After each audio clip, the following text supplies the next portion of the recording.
professeur Mbata oyo azali kosala seni ya lokuta seni ya mabe oyo eza politisé à outrance oyo alobi ete baye politique bazala 10 na seni 5 bazala société civile mobeko wana bango badopte na commission na ekoleka te na parlement ekoleka te na sénat mpe ekozala promulgué te biso tokasala ete aza professeur ya RDC oyo aza professeur ya UDPS membre ya UDPS oyo azokosalaka mpo na libumu na bango mpo bango basalaka mpo na libumu attention na Mbosso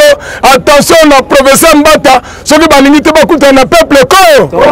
yango tolobi eloko wana ekoleka ta moke te toali komobiliser peuple congolais kosensibiliser ayeba ete pouvoir en place et lancer guerre contre ye Martin Fayulu akofanda na faci te poto akofanda na faci eseleki to 5 ofandisa biso bakoloba nini memi bango moko 5 bazaka mpe batu te basunga peuple congolais so afandi na faci ye pa olata bera faci afandaki na faci omoni te ye pa kote mamba faci atika faci na bapotopoto na ye na échec na ye na malheur na ye abunda nango se wana ba théâtre na bango ba proposition wana nyonso ali kosala ezali aye te ezali piège oyo bayokani na lipasa na ye ndeko faci biso toyebi ke Camere c'est un malin ayebi ke so babengisi Jean-Pierre Bemba Moïse Katumbi Martin Fayulu Faci Kabila arolinga bakoloba nini bon ezangi nani Camere po babimise na kasho te Camere c'est un voleur donc atika koko son des peuples ye aza prisonnier moye aya koloba makambo ya ezalité Camere mutu okoyokoloba wa peuple congolais te loba ke ndeko Félix mutu okoyokoloba wa Fayulu natidom bakutana te bameka te nazomona oka na mboka na biso un prisonnier un voleur qualifié azobimisa baproposition to azosala baévaluation ya mboka na biso bozo comprendre te Camere banda toyebi ye kombo na ye caméléon achangeaka bacouleur mokolo ya le 13 juin na terrain ya régie des autres tokozala na matinée politique ya monene esika tobengi la majorité ya peuple congolais bazala wana bayoka président oyo bango bapona oyo bango balingana na kombo ya Martin Fa. Une candidature que nous soutenons depuis des mois, d'abord parce qu'il a une expertise en matière électorale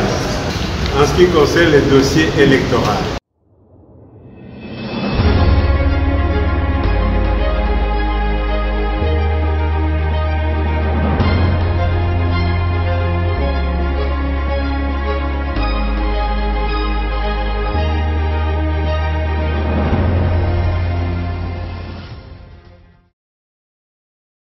Merci mingi pour la mutunana eloko sengele banakata mboka na biso eloko mongo ya liko tambola te insécurité za tellement makasi pe sous social à congolais kolobate eza vraiment ça laisse à désirer pona nini biloko no se matital transport kututala na ngoye banité soki lelo na tuni ndeko Chantini Ngobila ayebisanga wenje babe comme marché central to ba wenjinos e bandi wape suki wape akopesa nga ya note po wenje comme partout pe toyebi su ba Carrefour ndenge zalaka te yango lokola mboka zali kotambola te insécurité grandissante bato bazoko gérer biso par défi bazoko ko gérer te balakisi incapacité na bango balakisi te baza ba stagiaire baza bato baye ko sala tâtonnement baye ko yokola musala yango ki dernièrement balobaki ke bakende ko former ba ministre na bango oyo na niveau ya Congo central na séminaire monene babimisa ba millions ebele compte tenu ya ba fenye swana na insécurité zoleka na est na ndenge peuple congolais zo kufa par-ci par-là na ndenge vie sociale tozo mener basango baza na raison basangisa biso poto beta lisolo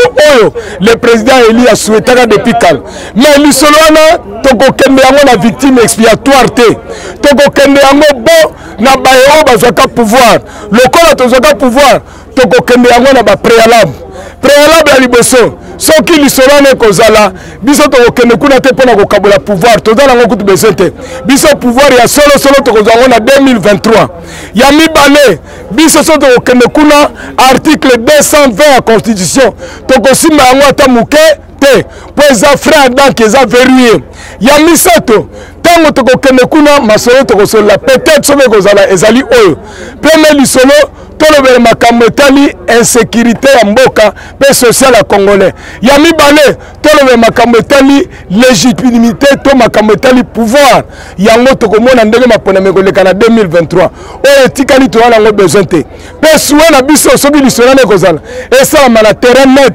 peut-être terrain basango ou bien terrain ya communauté internationale ou bien esika bandeko bazali wana nde tosuete yango po lisolo ya bana mboka eza mabe te même biso na niveau famille soki problème ezosimba te bato bazokufa bato bazobela makambo ezotambola te mokambi ya famille asangisaka biso tobeti masolo tobongisi tobwaki soi tomeli ntsamba lisolo wana ekozala malamu soki esalami avec honnêteté mpe badesio ekobima wana totia yango na misala biso bakongomani ya solo toza attentif mpo toza na expérience monene na makambo etali politique tomonaki bien sûr ndenge makambo elekaki na 2006 na pe lisusu masolo elandaki nsima ti lelo masolo wana etosama te masolo ya 2011 lolenge moko oyo lisusu ya senco lolenge moko sikoyo yango tolobi soki masolo ekozala totie bapréalable totie bacondition masolo wana ezala applicable soki eza applicable te toza na pouvoir makasi oyo peuple congolais apesi biso yango par ricochet toali kokebisa bandeko bazo komonte complot to coup d'état contre peuple congolais notamment le professeur Mbata oyo azali kosala seni ya lokuta seni ya mabe oyo eza politisé à outrance oyo alobi ete baye politique bazala 10 na seni 5 bazala société civile or proposition oyo bakongolais nyonso bandimi mpe bazali kose retrouver elobi ete seni ifo ezala dépolitisé baye ya politique bazala wana mukeleke te to muke mpenza boni un grand professeur d'université soit disant docteur en science soki constitutionnel soki nini mais makambo azali kosala est ce que ezali malamu yango tolobi mobeko wana bango badopte na commission wana ekoleka te na parlement ekoleka te na sénat mpe ekozala promulgué te yango mikolo oyo mosala toali kosala eza kaka moko toali komobiliser peuple congolais kosensibiliser ayeba ete pouvoir en place et lancer guerre contre ye biso a tolobaka soki babunisi peuple le peuple gagne le peuple gagne donc bunisa peuple mais peuple akolonga yo bon eloko liboso ntango moto alobaka liboso toremontaka na genèse na ye ye na politike ya mboka toyebaki ye te mbala moko abimi na batéâtre na ye alakisi ke vrai komo na ye eza Vital Kamerhe te vrai komo na ye eza Caméléon toyebi nyama oyo achangeaka couleur bazaka couleur esika azali yango ye moko asepantaka na buzoba nyonso koloba ete ngai mutu nyonso oyo nazalaka pene na ye sukasuka azwaka pouvoir apesaka soi-disant pouvoir esika ya Kabila pouvoir ya Moïbi lelo apesi mpe Félix pouvoir ya Moïbi ye mutu toyebi ete aza parmi bamilimo ayibi makambo soki ya 100 jours soki 1000 jours soki 1 million de jours ayibi bamisolo ebele wana ntango ayibi misolo yango basambisi ye batie na boloko moto aza na boloko ifale tomona ye na prison centrale mais awa biso toali komona ye na nsima ya centre nganda na ndako monene ya lix akoma kofanda wana mpe lisusu na télévision asala émission ya 3 heures et quelque aye kopropose moto ya boloko eske akoki koloba ndenge wana mpona ni bamike mokebai bafrank diongo na ndeko na biso colonel Edi Kapen balaki koloba bongo te ntango balaki na boloko elingi koloba ete wana batéâtre na bango baproposition wana nyonso ali kosala ezali aye te ezali piège oyo bayokani na lipasa na ye ndeko Faci ndenge bazwa eloko ya moyibi bazomona ndenge akotambola na yango te po jusqu'à présent eloko moko ezosimba te eloko moko ezoreusir te ye bien que soi-disant aza na boloko mais vie azomene eza vie de luxe tala mwasi na ye tala bana na ye tala bandeko na ye elingi koloba ete théâtre na bango maboke ngalema ezokokontinue eloko moko kochange te wana ekipe biso te eloko ekipe biso ya solo lisolo soyo ekozala ya bana mboka solosolo esika baye oyo torespectaka babengisi biso na bisika na bango tosololi moyena bapréalable mpo tokokende kuna te mpo na pouvoir oyo biso toya nango ata ntina te mpe article 220 ekosima mata moke ekosima mata moke yango tolobi wana tobengi yango frère dank babujaka yango te bango bazolinga bamba biso na glissement ou bien na transition bapesa biso pouvoir biso toya na besoin pouvoir wana te message monene oyo toali nango ezali boye toyebaka ete pouvoir en place elakisi balimite nango ezokokoka mosala te mikolo bazokotatone eloko ya talo bapesi peuple congolais eza bapromese ebele sans ezala réalise yango tolobi mokolo ya le 13 juin na terrain ya régie des eaux tokozala na matinée politique ya monene esika tobengi la majorité ya peuple congolais bazala wana bayoka président oyo bango bapona oyo bango balingana na kombo ya Martin Fayulu lisusu ekozala mokolo tokoventre le boa tokoloba polele attitude to eloko peuple congolais asengeli asala pour récupérer définitivement pouvoir na ye biso en tant que bana kaluka tokozala kuna massivement tosengeli kozala plus de 1500 po ete tokotia en jeu mituka tokotia en jeu biloko nyonso esengeli mpo tolakisa ye ke kaluka eza avant eloko ya mibale lelo biso totomboki makasi mpona makambo oyo professeur Mbata alobi biso tokasana te aza professeur ya RDC oyo aza professeur ya UDPS membre ya UDPS azo kosalaka mpona libumu na bango mpo bango basalaka mpona libumu bango bakosa biso le ventre d'abord le peuple d'abord mais tozomona bazosala na le ventre d'abord tala bacongolais nyonso quel que soit appartenant politique na bango balobaki ete seni il faisait la politique ye apolitisé à outrance seni asilisi mosala na ye na commission atindi rapport yango esika honorable Mboso po ete parlement e adopté yango biso tozokomobilize peuple congolais tozokopesa attention na Mboso attention na professeur Mbata soki balingi te bakutana na peuple koyo yango tolobi eloko wana ekoleka ta moke te soki kaka bameki kolekisa yango wana bakomona biso na nzela mpe bakovivre que le peuple gagne. Bon, selon moi, papa journaliste, Nakolo Baboé, pour le président élu d'ailleurs, Aza Yemoko, Bango Bazé Belé, donc Aza Lokola, Litanga Yama Yakaki Océan, même si Asangani na Bango, et Logomoko Ekosimba, Oya Koloba Ekosalate. Donc autant mieux avant que Bango Bazo proposer dialogue wana, président Alingangote, tout ça là na réforme ya Seni. Tous ceux qui ont sali la réforme à Seni, comme ça qu'on a trouvé compromis, na bango na biso to kutana na terrain neutre, comme ça to solo na makambo etali dialogue pour to sangana na bango. Donc nous on a koloba peut-être yango. Ah merci monsieur journaliste. Par rapport à la réaction il y a monsieur Kamere, nazomona okana mboka na biso un prisonnier, un voleur qualifié. Azo bimisa ba proposition to azo sala ba évaluation ya mboka na biso. Nous comprendre que Kamere que celle de cela c'est un prisonnier ou Kamere azas habité ce qui pour devenir retraité politique qui n'a habité. Kamere peut devenir dans centre pénitentiaire ya Makala. Mais nous comprendre que a connu que le Canada TV pour faire sa biso ba solution. Kamere va passer sa solution. Kamere banda to yebiye. Kombo na ye caméléon a changé kaba couleur. Amenela biso Kabila awa na ba bout soda auti soki wapi aye awa a changé le coup na ba date de naissance apesa yo akwa kopesa le pouvoir ya moyibi lelo oyo situation solution ya mboka yango tozo vivre lelo suite eza Kamere ayeli biso awa na mutu na ye aye na ye soki fachi Yo, les situations rien ne marche dans ces pays. Alors pour la caméra, tu es évité. Ce qui va bon dire ça y est, babini ça y est, à que ça la bilanga, ce qui tu es évité. Mais Azan a proposition mon côté à côté ça la mboka oyo. Quand tu tenais à oyo, ça sali na mboka oyo. Azan a leçon côté ça va congolais. C'est un voleur qualifié. Il y a un azo kamwa, bakanga bango bele. Tu es évité ba misusu le bazawa, tu vas le tali kaka fati ndenge bayokana. Mais caméra Azan a leçon côté ça biso na mboka côté. Martin Fayulu a gofana na fachi te. Pourtant gofana na fachi c'est l'équipe. Celui tant gofana na fachi et si l'équipe to doza sous mata gofana na fachi te. To 5 fan sabiso baroloba nini. Baroloba nini na fachi baroloba nini. Parce que tant ici to komi déjà na moment moko boye, biso tout ozo viser élection. Ba tutu ba comme na poste élection to fanda isusu to sa nini. Même bango moko 5 baza rapé batute basunga peuple congolais na moment oyo fachi ako fa na suna Fayulu te c'est déjà tard c'est trop tard président eli dans la ba image oyo peuple na ye ba base na ye o base kan luka za image amona base kan luka lobby président ako ko ne fa na fachi te ba solo la nini mboka oto wana kao ba bongsa nini so afani na fachi ye pa ola tabera fachi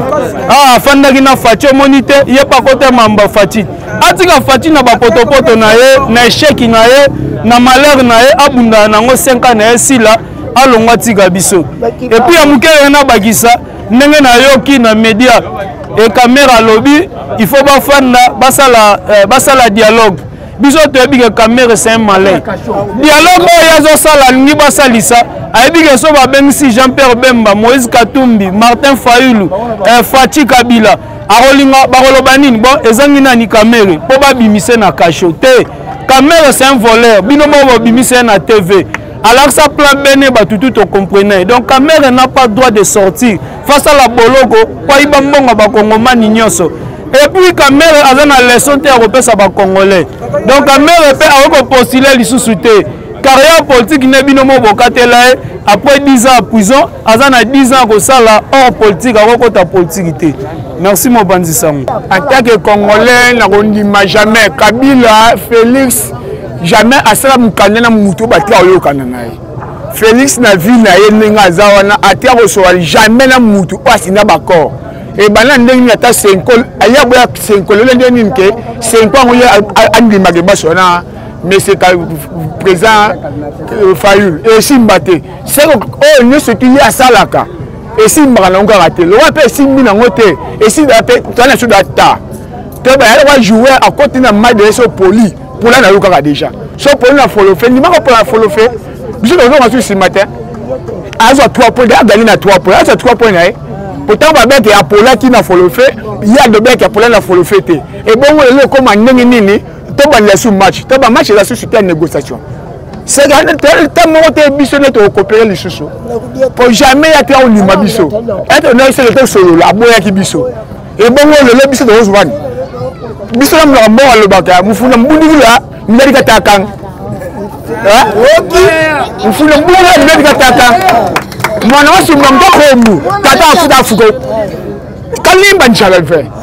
kalimba kwa nchala beti bo tutata dinyo fe tuwe betu mufuna mbundula ndali kataka so yeda ngote ayebake mufuna mbundula ndali kataka Mukinjama classe pas sur la bilamba. So y a dans thème Kinjama classe pas sur la bilamba. Sauf au sein Kinjama classe pas sur la bilamba. Bon, ndeko Caméléon, mon tapé c'est combo ya Caméléon eza papa tchéncheke wa mulumba. A change la couleur, a kotukuna lokola ndeko Félix akangaki ye, akangsaki ye ndeko Kabila, akangsaki pa ndeko Félix. Donc atika koko son des peuples. Yé aza prisonnier moye aya koloba makambo ya ezalité parce que mutu basalaki kopwana ezande ndeko Caméra na ndeko Félix lelo ndeko Félix asimbi mutu Caméra akomi na boloko lelo yo Caméra mutu oyokolo mawa peuple congolais te lobaki ndeko Félix mutu oyokolo mawa parce que mukolo bakatele donc ba mandat ba bisaka que à de seul mutu akokono de la makambo ya président à part Caméra makambo ya Caméra mutu akokono de lango ezande ndeko Félix mutu okitsa donc ba mbula na yo bakatela ye peuple congolais c'est le côté Félix mutu akobimisa ye Félix mutu alobela ye Félix mutu ayibenye parce que likambo ya Genève Félix mutu ayiba Caméra mutu ayiba Félix yoka mawa ya peuple te batika ko distraire peuple congolais tozali na sima ya président Martin Fayulu 2023. Merci pour la parole papa. Pour Nangai, pour na ye Félix azwa président Martin Fayulu lelo oke ba zoyer pour ba sangana. Zela bazwa ki bokonza Martin Fayulu bapesa ki Félix. Pour na nini babenga ki biso peuple congolais te ba tuna ki peuple ba tuna moko Félix Martin Fayulu te. Lelo ke bayebi ke bayiba ki bokonzi na mboka komi kokena kokufa baka matesu babenga ye baka kole bozoba bapesa baka kole su bozoba. Pour na ngai ta kenga nazali mama na lingi na ngai yango te. To fonda kaka na position o bango lokwa bayiba ki bokonzi po eloko mutu bayiba kango te. Lokwa bango bayiba ki bokonza Martin Fayulu bakene kaka bango basoseka Martin Fayulu na makambo na bango bozoba te. Azala kaka ndenge wana atikala kaka na position na Martin Fayulu président na biso to ponake azala kaka ndenge wana. Lokwa biso peuple toza ko souffrir yepe a souffrir quand biso peuple toza souffrir. Bango lokwa bazo ki bokonzi na kimoyibi ba travailler kaka na kimoyibi na bango ba associer na makambo na bango te. Buzoba wana merci na question. Buzoba wana lelo nde tovandi na Congo. Buzoba wana o Félix azo sala atikala na batule na buzoba biso pona oya biso Martin Fayulu monde entier tout dans Mamindele babi ke président ya Congo za Martin Fayulu ye ndenge bakoperaki na ndenge basalaki basignature na Kabila na Kamera Kameleon batikala na buzoba na bango muntu aza na prison sikoyo dami ya kota bakota wakuna ye bapesaka mikro abanda koloba na télévision buzoba wana batika deuxième Mbos ndaza wana balo mbosu wa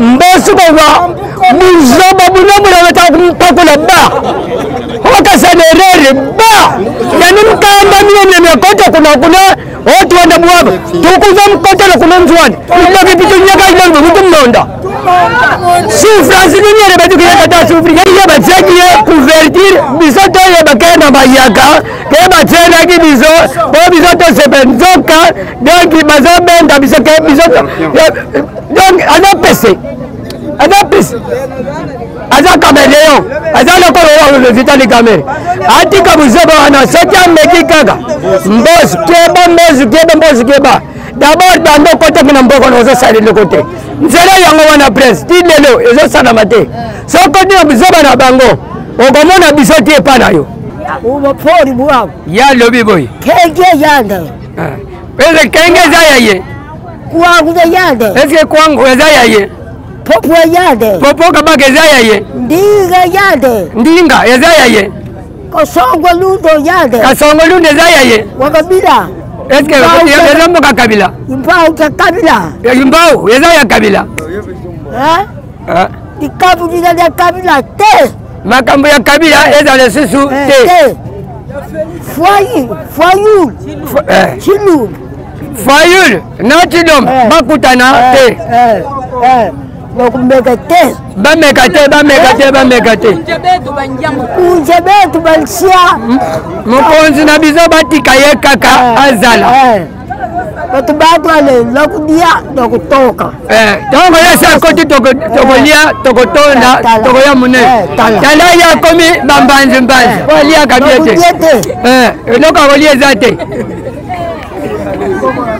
Merci monsieur les journalistes pour le mutuna. Selon Ngai, namoni 5 ans, ceux qui vont na poste ya président Martin Fayulu. Tango bayibaka pouvoir à Martin Fayulu, alinaga ben c'est président Martin Fayulu, atal saye ba réalité que yonde mutosu ki bokonzi. Tala bato oyo makambazo sala bazolinga ngana défier pouvoir na yo. Lelo tango basala makambo wana te. Sikoyo bakomi na poste ba ben c'est président Martin Fayulu bakutana ne lilingi ya pamba. Pour na biso peuple otoza na sima Martin Fayulu to boyi bakutana te yango loko biso tozoloba to boyi bakutana te aposa na pene na bango te bango déjà si bateka pouvoir na biso toza na posa te président Martin Fayulu na elili ya pamba basangana to boyi yango na libela. Merci beaucoup conseil le président Eli pour les gens qui mitungisa souvent surtout pour na to fauteuil qui est chiffre 4 et cette fois-ci chiffre 4 wana il faut président tomber avant pour tout ce qu'on a chiffre 4 parce que badongo ya misu ceux qui va sauter na chiffre 4 au monique mingi na batterie na bakoko bayebi chiffre 4 basu bala kisaka misapi 4 au mona bakoko faut chiffre 4 suku ya mutu mususu ya président biso ekena mutu mususu au monique et pesi trouble voix sikoyo ya président Eli et comme sikoyo na monguna moko boye na bamboto to abosana na yebika ka chiffre 4 akena mo chiffre 4 ba ache 4 to 4 était déjà et c'est qui déjà et quand pour le monguna wana mo biso to ko perdre ba fois belé et là qu'on a dit na faut présence à lever et là qu'on a tomber avant le chiffre 4 zonga pour Congo mobimba yebika chiffre 4 pour ceux qui président sali retard au comment on va tomber le chiffre 4 de enfants mais donc on va accorder chiffre 4 na mongona wana alors yango wana lelo ko pendanga na là vous avez raison papa oui merci pour ngai papa eloko na koki koloba pour na 5 ans na président na biso Eli Martin Fayulu eza na sensité lelo Félix Manda na ye ekomi ko kende na kosila après ababenga bango basangisa bango po bayiba mayele ya président na biso non soki bazalaki batu ya kosangisa bango balingaki koyeba avant ya makambo tango président a proposé bango makambo ya réforme oyo eza nano très nécessaire po eloko eza très nécessaire na CENI otonde bazoboma mboka CENI soki Senko aza na posa ya Congo soki Senko aza na posa ya peuple congolais to vivre bien il faut abenga nanu batu wana bafandisa nanu réforme avant tout okokende na dialogue mais bango proposition oyo président Martin Fayulu a proposé pona makambo ya réforme ya CENI bazo kipango te sikoyo bango bakomi kowelisa dialogue pona nini. Une candidature que nous soutenons depuis des mois. D'abord parce qu'il a une expertise en matière électorale. Il a travaillé dans le Bas-Congo, dans le Congo central, en ce qui concerne les dossiers électoraux. Deuxièmement, c'est un membre actif, plus qu'actif, comme vous le savez, qui a été de tous les combats pour les dernières élections. Troisièmement, c'est un juriste et un avocat qui a également défendu des questions de litige en ce qui concerne les élections. Et je peux vous dire que jusqu'à présent, les échos sont favorables, notamment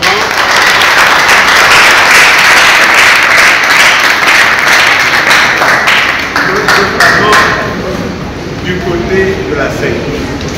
Donc vous avez là la première information.